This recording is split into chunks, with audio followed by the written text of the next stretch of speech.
Assalamualaikum warahmatullahi wabarakatuh. Nah, anak-anak, ya, Allah tidak akan merubah nasib seseorang kecuali orang itu mau merubah nasibnya sendiri. Nah, pada saat kita berusia 120 hari di dalam kandungan, Allah mentakdirkan takdir kita, menuliskan takdir kita tentang umur kita, jodoh kita, kemudian kebahagiaan kita. Artinya apa? Kaya atau miskin kita. Nah, yang tidak dituliskan Allah pada saat itu adalah pinter atau bodohnya kita. Sebab apa? Pinter atau bodohnya kita itu tergantung kita sendiri. Kalau kita mau belajar, maka kita akan jadi pintar. Begitu sebaliknya, walaupun orang itu cerdas, kalau tidak mau belajar, maka orang itu tidak akan bisa juga. Oleh karena itu anak-anak, jangan berputus asa, tetap belajar. Pandemi corona jangan dijadikan menjadi penghalang bagi kita untuk belajar. Pak Imron masih setia menemani sampean semuanya dalam belajar matematika. Oke, sekarang sebelum kita mulai, mari kita berdoa dulu. Mudah-mudahan Allah senantiasa memberikan petunjuk, memberikan kesehatan kepada kita semuanya. Al-Fatihah. A'udzubillahi minasyaitonirrajim. Bismillahirrahmanirrahim. Alhamdulillahirabbil alamin. Arrahmanirrahim. Maliki yaumiddin. Iyyaka na'budu wa iyyaka nasta'in. Amin.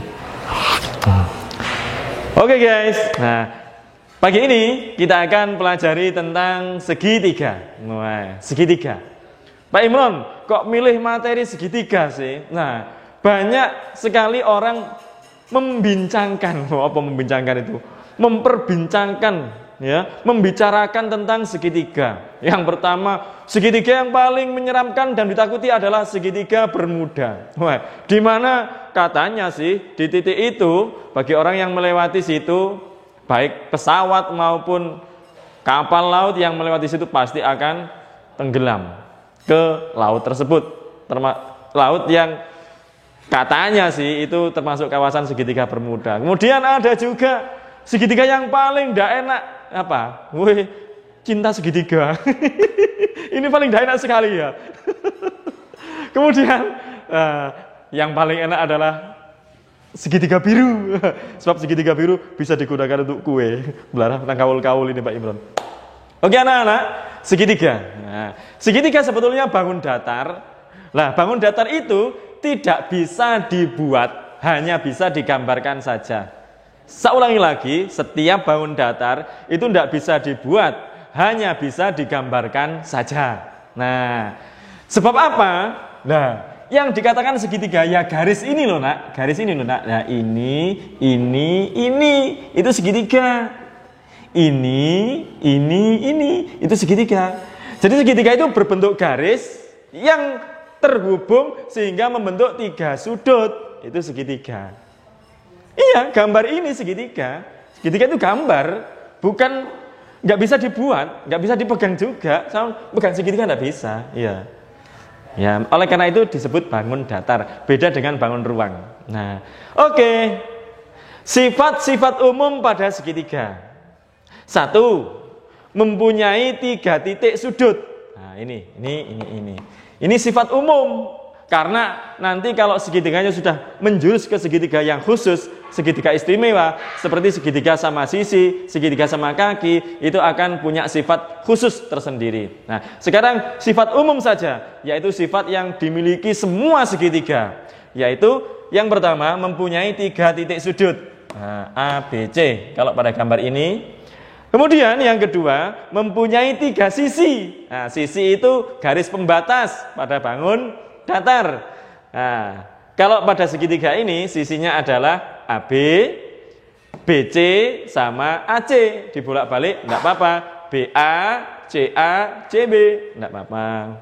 Yang ketiga, ini yang paling penting.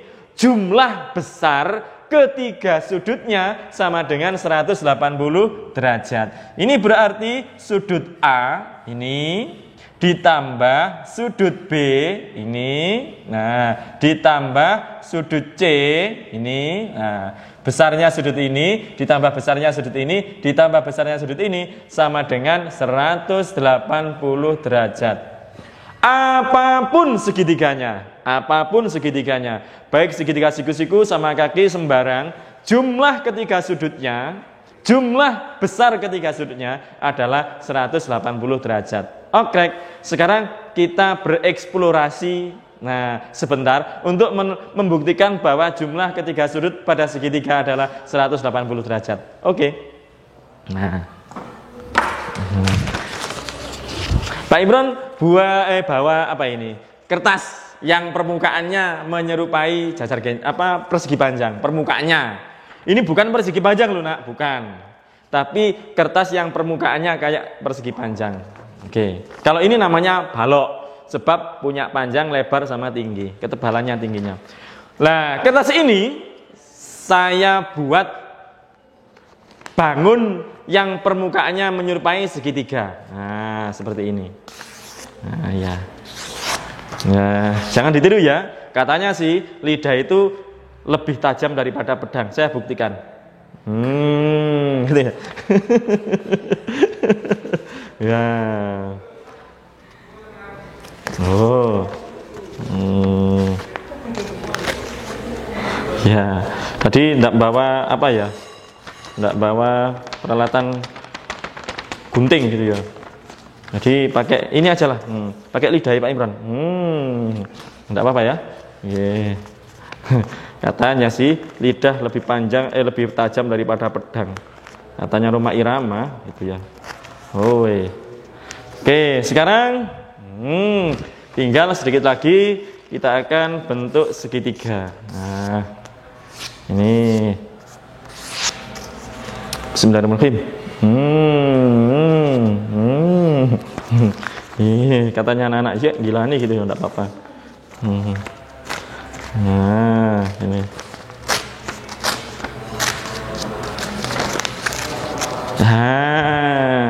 Sudah terbentuk bangun yang permukaannya menyerupai segitiga. Nah, segitiga apa Pak? Ini kita katakan segitiga sembarang, sebab setiap sisinya panjangnya tidak sama.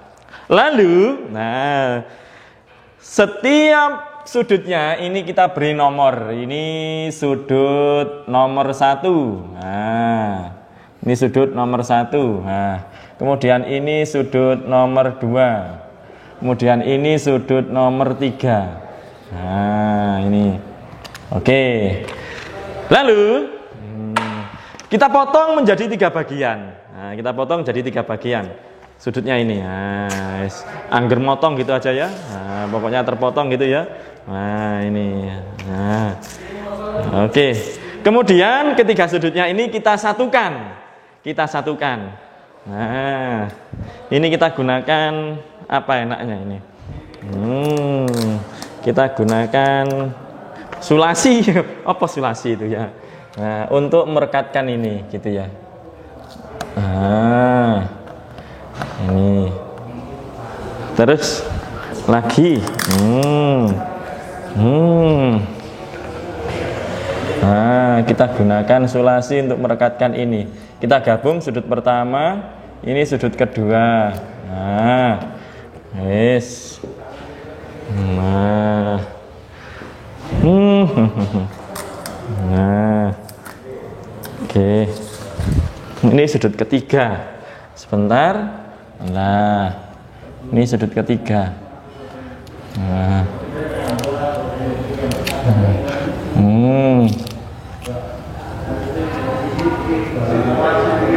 ya. Nah, oke. Sebentar. Nah.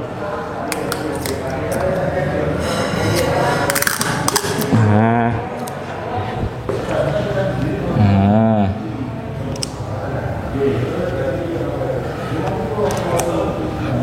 Nah, ini.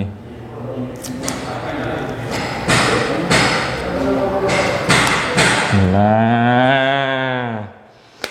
Kita lihat semuanya anak-anak bersama-sama, kita lihat bersama-sama. Ternyata sudut pertama ditambah sudut kedua tambah sudut ketiga itu membentuk sudut lurus. Nah, ini membentuk sudut lurus. Nah, ini. Nah, ini. Kita tahu bahwa sudut lurus adalah sudut yang besarnya 180 derajat. Jadi terbukti bahwa jumlah besar sudut pada ketiga segitiga.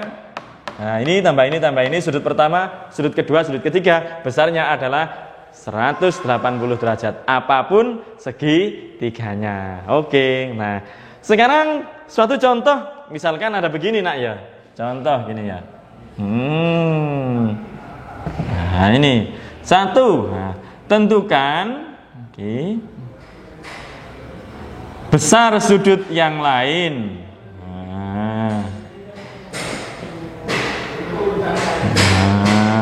Pada segitiga berikut ini.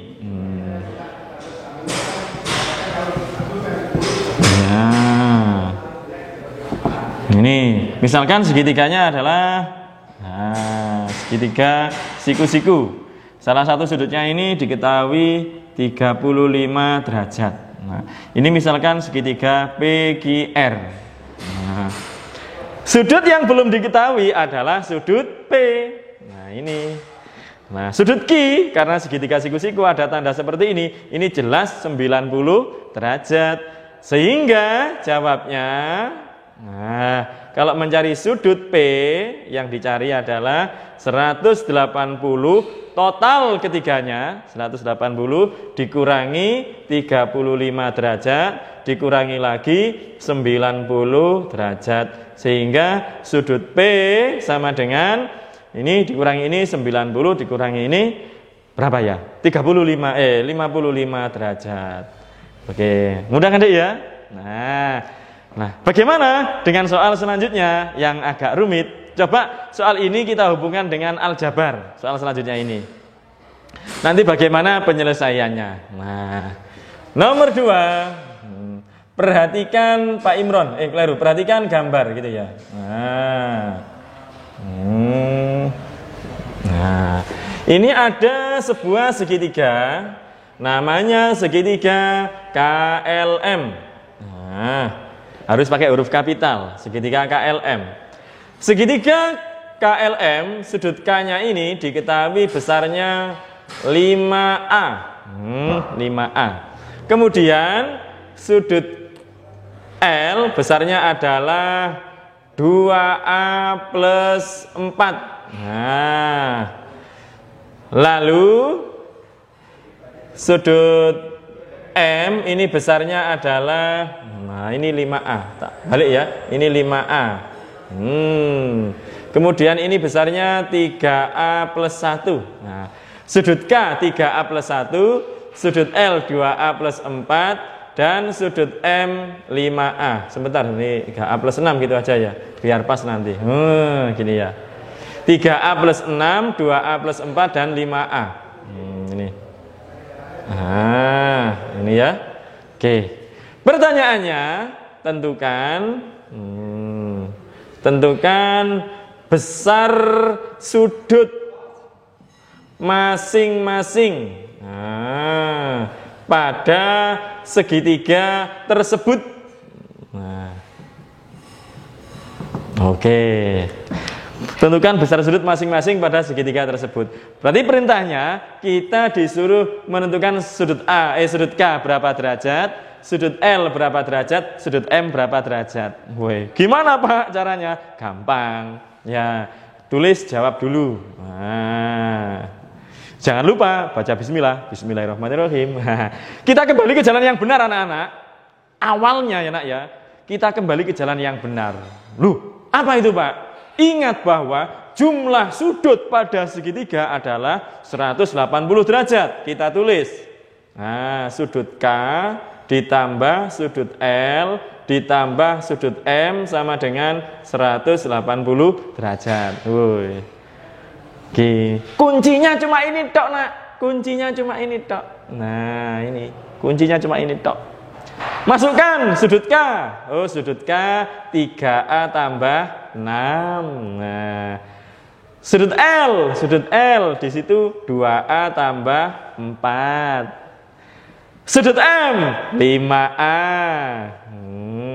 Sama dengan 180 derajat tetap. Nah, kita mainkan aljabarnya. Suku-suku yang sejenis baru boleh ditambahkan. Yang tidak sejenis tidak boleh ditambahkan. Nah, jadi yang sejenis saja yang kita operasikan. Nah, 3A sejenis dengan 2A sejenis dengan 5A. Berarti 3A tambah 2A 5A, 5A tambah 5A 10A.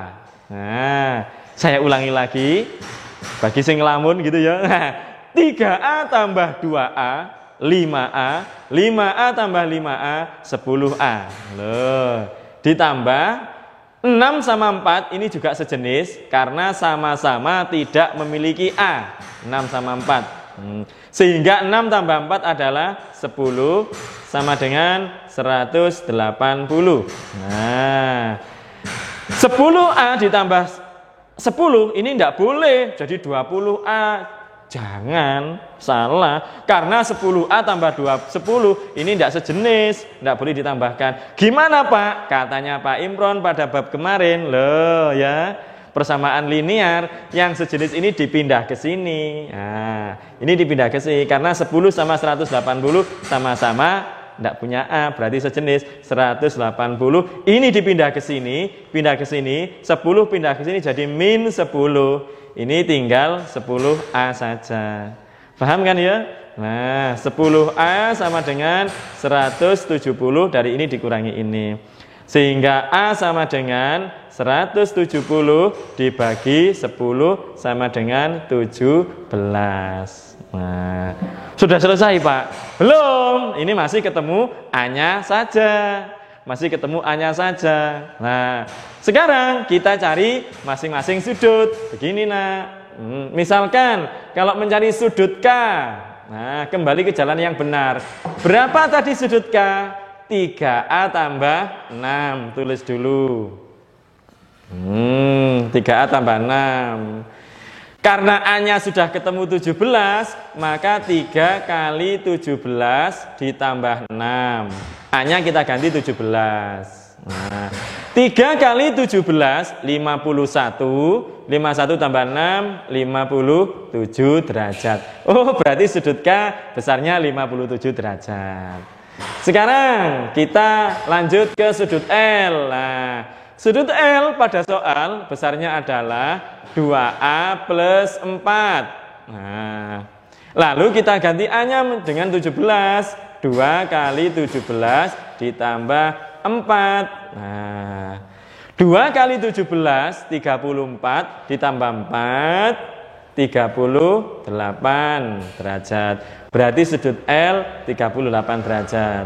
Yang terakhir sudut M. Nah, yang terakhir sudut M. Sudut M di soal diketahui 5A. Nah, berarti sama dengan 5 kali 17. 5 kali 17, 85 derajat. Suatu keajaiban, wes. 57 ditambah 38 ditambah 100 ditambah 85, saya ulangi lagi. 57 tambah 38 tambah berapa? 85. Ini nanti hasilnya pasti 180 derajat. Tetap kembali lagi ke jalan yang benar. Nah, itu tandanya kalau pekerjaan sampean itu pekerjaan yang benar, gitu nak ya. Oke. Paham nggih? Nah, bisa dimengerti adik-adik? Nah, kalau bisa dimengerti, kita lanjut dengan latihan soal nggih. Nah, latihan soal biar nanti bisa lancar dalam mengerjakan, gitu. Dan untuk menguji sejauh mana adik-adik paham dengan materi yang saya sampaikan. Oke adik-adik? Nanti latihan soalnya ditulis di buku tulis saja ya. Tidak usah dikirimkan di WA-nya Pak Imron, tidak usah. Nah, nanti kalau sudah masuk, pekerjaan sampean itu akan diperiksa oleh guru matematikanya masing-masing. Oke, terima kasih. Tetap semangat selalu. Saya akhiri. Assalamualaikum warahmatullahi wabarakatuh.